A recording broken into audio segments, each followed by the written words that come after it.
Welcome to our tutorial on how to reset notifications settings to default on WhatsApp. If you're experiencing issues with your notifications on the app, this simple process can help you reset everything back to normal. Let's get started. First, open WhatsApp on your Android device. It's important to note that these steps may vary slightly depending on the version of WhatsApp you are using. Next, tap the three dots icon at the top right of the screen. This will open up a menu with various options.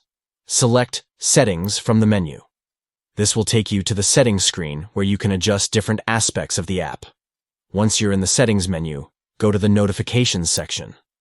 This is where you can customize how you receive notifications from messages, calls, and other activities on WhatsApp.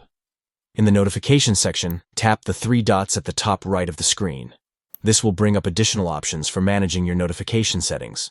Now look for the option that says Reset Notifications Settings. Tap on this option to reset all of your notification settings back to the default. A confirmation pop-up will appear, asking if you're sure you want to reset your notification settings. Confirm your decision by tapping OK. And that's it. Your notification settings on WhatsApp have been reset to default.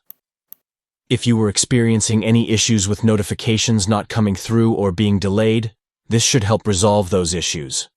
Remember, you can always go back into the settings to customize your notification preferences further if needed. Thank you for watching, and we hope this tutorial was helpful in getting your WhatsApp notifications back on track.